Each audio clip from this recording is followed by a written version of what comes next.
Hello दोस्तों, स्वागत है आपका मेरे चैनल साइंटिफिक वर्ल्ड में।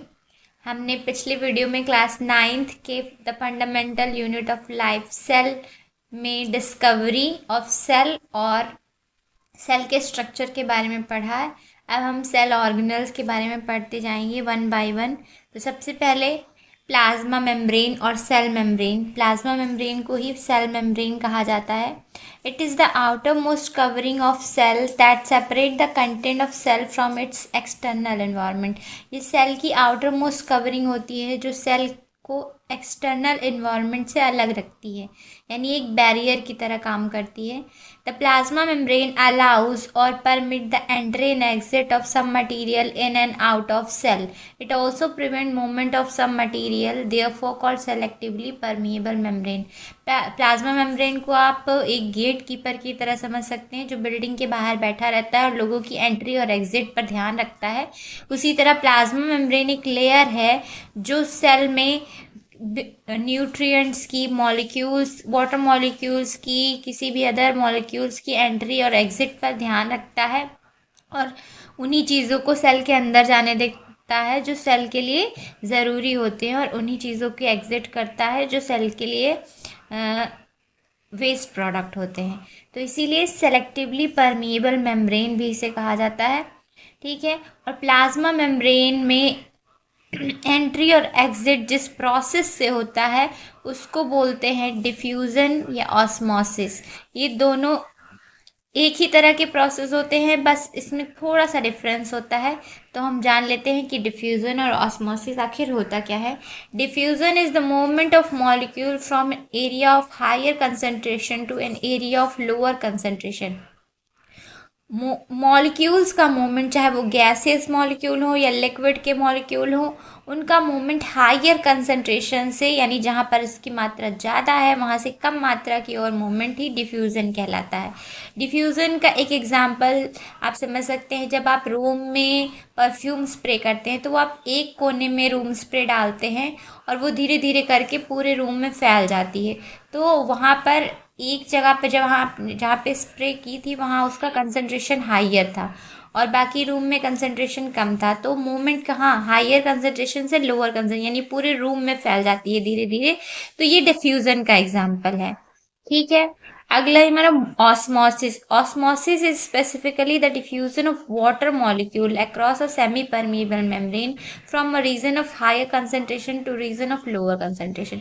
ऑस्मोसिस भी डिफ्यूजन है, लेकिन किसका? वाटर मॉलिक्यूल, स्पेशली ये वाटर मॉलिक्यूल्स का मूवमेंट होता है through a semi permeable membrane, यानी एक छन्नी लग जाती है, इसमें एक छन्नी की लेयर लग जाती है जिससे वो छान के सिर्फ वाटर मॉलिक्यूल्स को ही अंदर जाने देता है from region of higher concentration to region of lower concentration. Osmosis का एग्जांपल, आप सॉयल में वाटर जब आप डालते हैं तो प्लांट उसको अब्जॉर्ब करता है ऑस्मोसिस के थ्रू ही, क्योंकि सॉयल में कंसंट्रेशन वाटर का ज़्यादा होता है और प्लांट में कम। तो मूवमेंट जो है प्लांट से सॉइल से प्लांट की ओर होता है, रूट्स से। रूट्स में ऑस्मोसिस ही होती है जिनसे वो वाटर मॉलिक्यूल्स को एब्जॉर्ब करते हैं प्लांट्स। ठीक है। तो डिफ्यूज़न आपको समझ आ गया होगा। डिफ्यूज़न और ऑस्मोसिस में एक ही डिफरेंस है।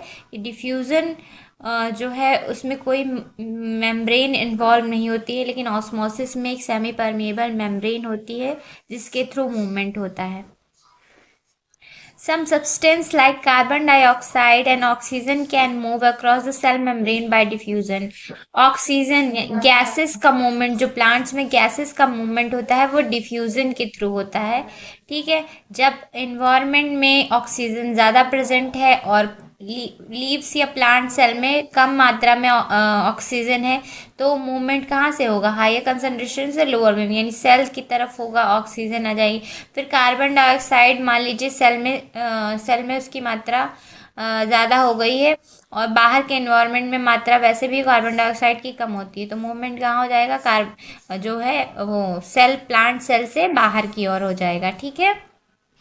तो जो गैसेस का एक्सचेंज होता है वो प्लांट्स में डिफ्यूजन के थ्रू होता है। The plasma membrane is flexible and made up of organic molecules called lipid and protein. जो प्लाज्मा मेम्ब्रेन एक फ्लेक्सिबल लेयर है और किस चीज़ की बनी हुई है, लिपिड यानी फैट और प्रोटीन की बनी हुई है। Unicellular fresh water organism and most of plant cell tend to gain water through osmosis. जितने भी unicellular single celled fresh water organism है या प्लांट सेल होती है, तो उसमें जो वाटर वो गेन करते हैं, सेल में वाटर की एंट्री ऑस्मोसिस के थ्रू ही होती है। ठीक है, अब हम अगला पॉइंट पढ़ेंगे। Absorption of water by plant is also an example of osmosis. मैंने बताया था कि रूट्स जो है वो सॉइल से वाटर का अब्जॉर्प्शन वो ऑस्मोसिस के थ्रू ही करती हैं, उसमें सेमी परमेबल मेम्ब्रेन इन्वॉल्व होती है। ठीक है, अगला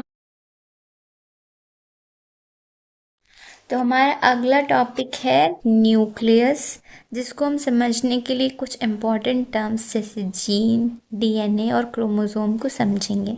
ठीक है, तो सबसे पहले हम बात करते हैं कि जीन क्या होता है। जीन्स क्या है?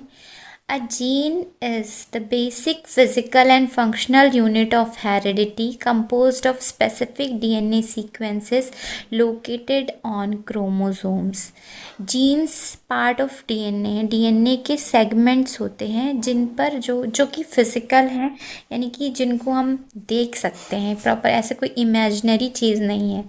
ठीक है, फिजिकल है और इसके कुछ फंक्शंस होते हैं। फंक्शंस क्या होते हैं? जो हमारे पेरेंट्स से हमें आनुवांशिकता में लक्षण मिले होते हैं, जैसे आँखों का रंग, बालों का रंग, ये सारी जानकारी इन्हीं जीन्स पर ही प्रेजेंट होती है। और ये जीन्स किस पर प्रेजेंट होते हैं? डीएनए पर प्रेजेंट होते हैं, यानी डीएनए का एक टुकड़ा है।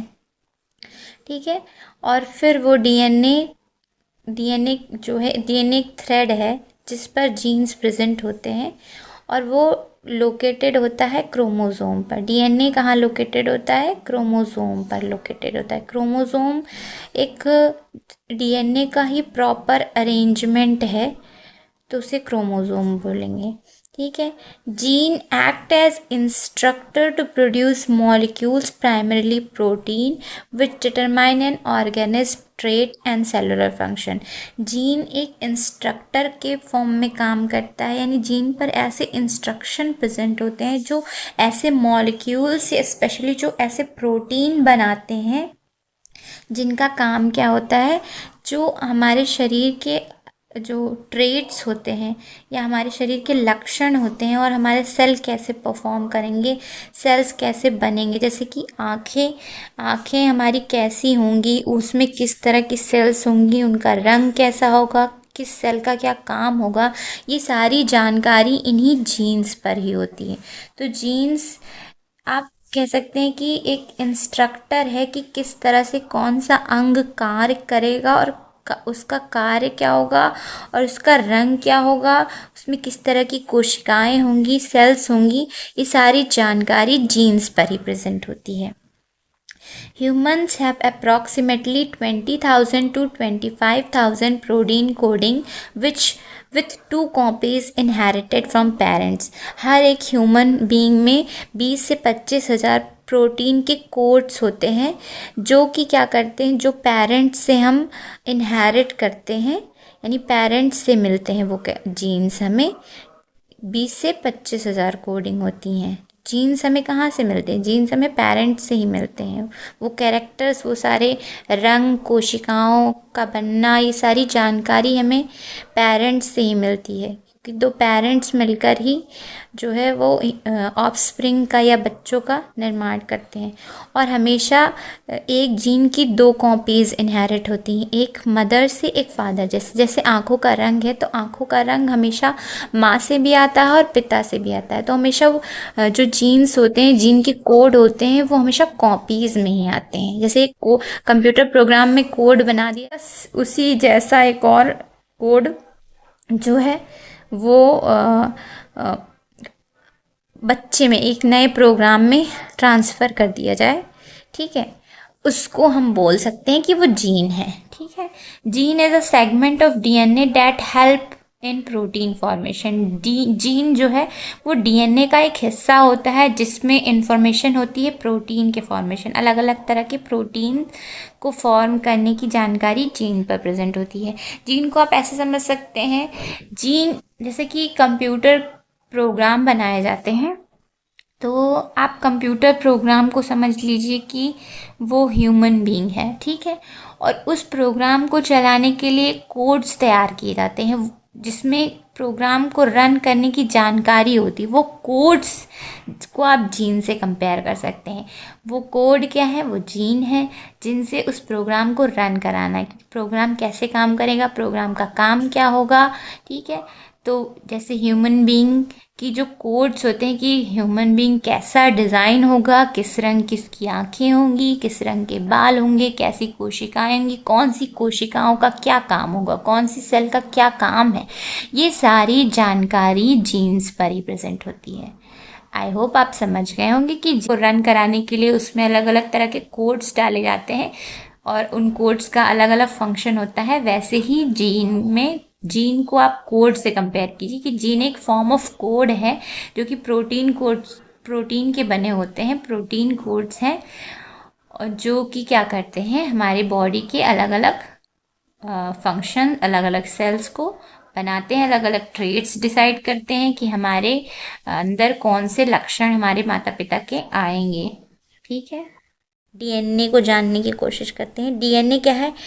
DNA Deoxyribonucleic acid is the molecule that carries all our genetic instruction। इसी के अंदर डीएनए एक थ्रेड है, थ्रेड जो ये ladder like double standard structure होता है। लैडर लाइक सीढ़ी, देखिए सीढ़ी को जब आप घुमा देंगे, ट्विस्ट, मान लीजिए एक फ्लेक्सिबल सीढ़ी है और उसको घुमा दिया जाए, ठीक है, वैसा सा कुछ स्ट्रक्चर होता है जिस पर जो है जीन्स प्रेजेंट होते हैं। जीन्स इसी डीएनए के टुकड़े होते हैं जिस पर सारी इंफॉर्मेशन करेगी, किस रंग की होगी, किस तरह काम करेगी, ये सारी जानकारी इसी डीएनए पर ही प्रेजेंट होती है। It's a complex molecule that carries all the genetic instruction for growth, development, functioning and reproduction। इसी पे सारी जानकारी होती है। ये एक कॉम्प्लेक्स मॉलिक्यूल है जिस पर ग्रोथ, डेवलपमेंट और कैसे फंक्शन करना है बॉडी को, कैसे रिप्रोड्यूस करना है, ये सारी जानकारी डीएनए पर ही प्रेजेंट होती है। It organise into chromosome which are located inside the nucleus of your cell. ये क्रोमोसोम के फॉर्म में ऑर्गेनाइज होता है जब सेल को डिवाइड होना होता है। और ये प्रेजेंट कहाँ पे, ये क्रोमोसोम प्रेजेंट कहाँ पे होता है? ये न्यूक्लियस में प्रेजेंट होता है, ठीक है। तो डीएनए को आप समझ लीजिए कि डीएनए एक थ्रेड है जो कि जिसमें जीन्स जुड़े होते हैं। जीन्स डीएनए के ही टुकड़े हैं, ठीक है, एक धागा। इसको आप ऐसे ही समझ लीजिए, जैसा एग्जाम्पल मैंने दिया था कि मोती को आप मान लीजिए कि वो जीन्स है और धागा है वो डीएनए है। अब धागे में पिरो कर एक माला बनाते हैं, ठीक है, वो माला क्रोमोसोम है। हम थोड़ा सा क्रोमोसोम को भी समझ लेते हैं। क्रोमोसोम को मैंने आपको बताया कि ये थ्रेड लाइक स्ट्रक्चर है जो कि तब फॉर्म होता है जब इसमें जीन्स और डीएनए ऐसे पैक होते हैं जिसमें सारी इन्फॉर्मेशन होती है जो पेरेंट्स से बच्चों में जाती है और ये कंडेंस होकर बनता है जब सेल डिवाइड होनी होती है। 23 पेयर ऑफ क्रोमोसोम होते हैं ह्यूमन बींग्स में, यानी 46 क्रोमोसोम होते हैं ह्यूमन बींग्स में, जिस पर बॉडी की फॉर्मेशन की सारी जानकारी मौजूद होती है। अब ये क्रोमोसोम जो है वो न्यूक्लियस के अंदर प्रेजेंट होता है। तो ये सारी जानकारी जो हमारे शरीर के निर्माण की जानकारी है, किस सेल का क्या फंक्शन है, ये सारी जानकारी प्रेजेंट कहाँ पर है? ये सारी जानकारी प्रेजेंट है इसी न्यूक्लियस के अंदर, जो कि एक सेल ऑर्गेनल है। और सेल का सबसे बड़ा ऑर्गन न्यूक्लियस ही होता है। न्यूक्लियस होता क्या है? न्यूक्लियस मेम्ब्रेन बाउंड ऑर्गेनल है जिसमें जेनेटिक इन्फॉर्मेशन होती है क्रोमोसोम के फॉर्म में, ठीक है। It act like the control centre regulating the cell growth and reproduction. जैसा कि आप जानते हैं कि शरीर को बनाने की सारी जानकारी किस में प्रेजेंट है?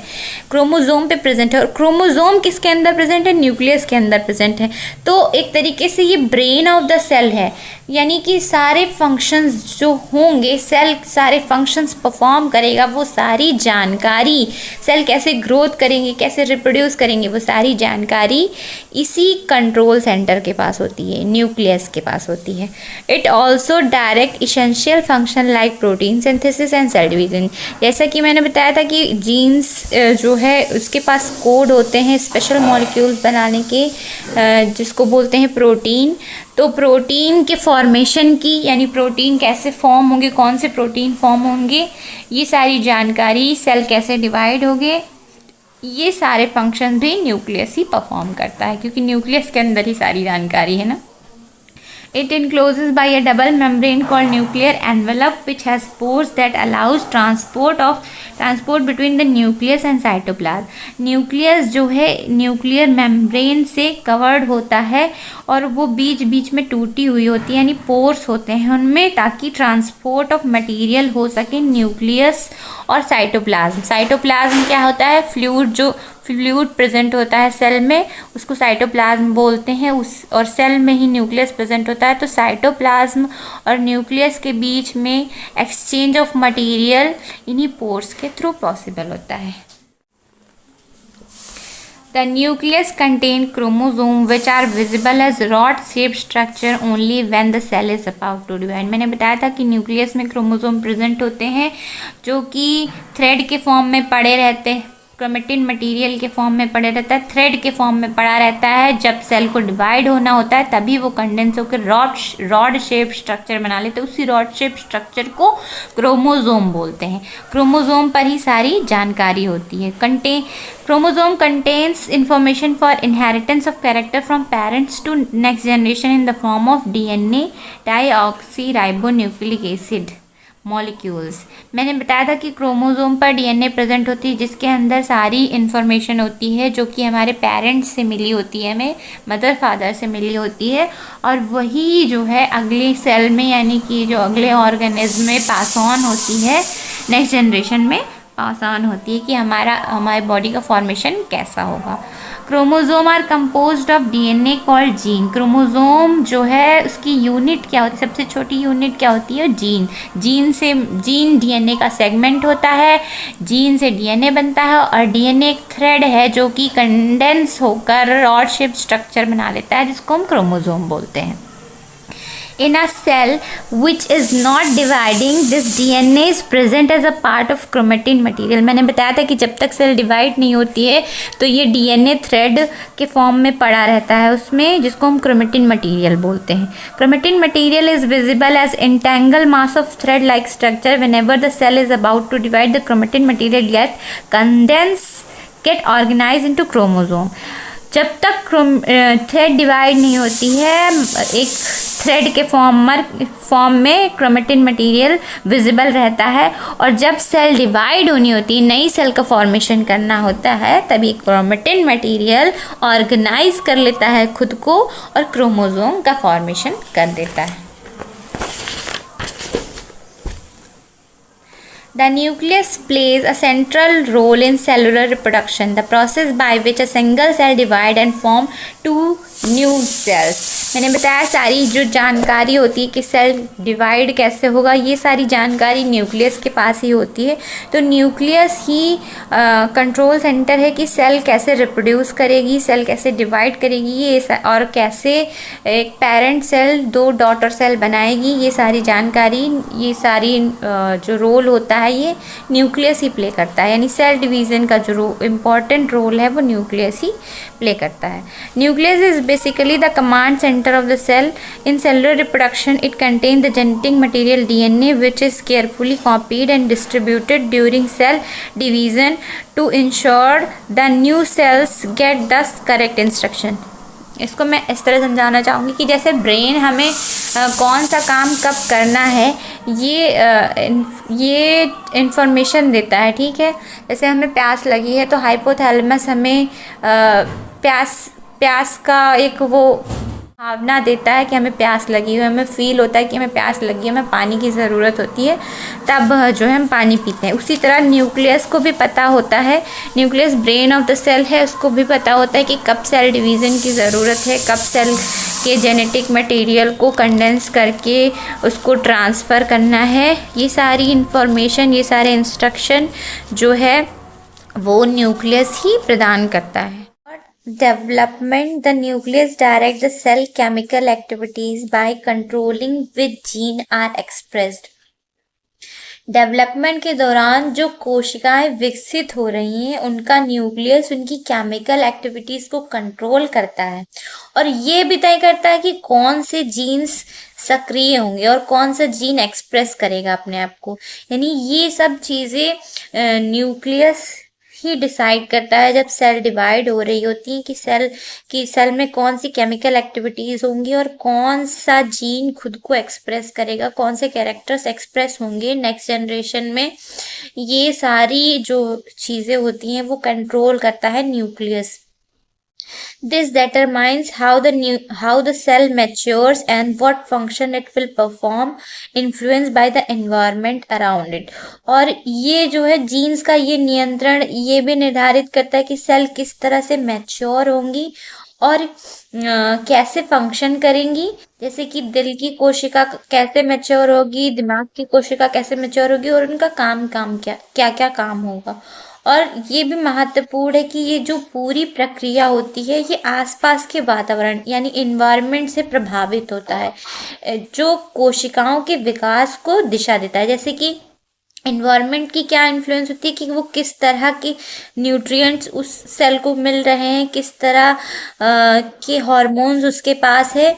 इस चीज़ पर भी ये निर्भर करता है कि कौन सा जीन खुद को एक्सप्रेस करेगा। अगर उसको वातावरण गलत मिल रहा है, उसका इन्वायरमेंट कुछ गड़बड़ हो जाता है तो जीन्स में गड़बड़ी भी हो सकती है और जीन्स एक्सप्रेस नहीं। अगर सही वातावरण मिलेगा तो इससे इन्वायरमेंट जो सेल का इन्वायरमेंट है वो भी जब सेल डिवीज़न के दौरान प्रभावित हो रहा होता है कि कौन सा जीन खुद को एक्सप्रेस कर पाएगा। तो न्यूक्लियस एक बहुत ही ज़्यादा इम्पॉर्टेंट रोल प्ले करता है सेल डिवीज़न और नेक्स्ट जनरेशन के फॉर्मेशन में। In some organisms like bacteria, the nuclear region of the cell may be poorly defined due to absence of nuclear membrane. Such an undefined nuclear region containing only nucleic acid is called nucleoid. कुछ ऐसे organism होते हैं जिनको prokaryotes बोलते हैं, जिनकी जो है न्यूक्लियस जो न्यूक्लियस एक ऑर्गन होता है वो वेल डिफाइंड नहीं होता है, उसकी कोई बाउंड्रीज नहीं होती हैं। बस एक थ्रेड के फॉर्म में न्यूक्लिक एसिड प्रेजेंट होता है जिसको न्यूक्लियोइड बोल सकते हैं। वो वेल डेवलप्ड न्यूक्लियस नहीं होता है, मेम्ब्रेन एब्सेंट होती है, उनको प्रोकैरियोट्स बोलते हैं। बैक्टीरिया एक प्रोकैरियोट है, इसीलिए बैक्टीरिया में पुअरली डेवलप्ड न्यूक्लियस होता है। Such organism whose cell lack a nuclear membrane are called prokaryote. जिनके पास न्यूक्लियर मेम्ब्रेन या वेल डिफाइंड न्यूक्लियस नहीं होता है वो प्राइमरी ऑर्गेनिज्म होते हैं जिनको प्रोकैरियोट्स बोलते हैं। प्रो मतलब प्रिमिटिव और कैरियन मतलब न्यूक्लियस, यानी इनका पुराने टाइप का न्यूक्लियस होता है जिसमें वेल डेवलप्ड यानी कि उनका न्यूक्लियस वेल डेवलप्ड नहीं होता है। Organism with cell having a nuclear membrane are called eukaryote. जिनका वेल डिफाइंड न्यूक्लियस होता है, जिनके पास न्यूक्लियर मेम्ब्रेन होती है, आप डिफ्रेंशिएट कर सकते हैं कि हाँ ये न्यूक्लियस और ये सेल के अदर ऑर्गेनिज्म है, तो ऐसे ऑर्गेनिज्म को यूकैरियोट्स बोलते हैं। अब एक बार मैं डीएनए का तो आज के वीडियो में बस इतना ही। अगली वीडियो में हम प्रोकैरियोटिक और यूकैरियोटिक सेल के बारे में पढ़ेंगे। Thank you.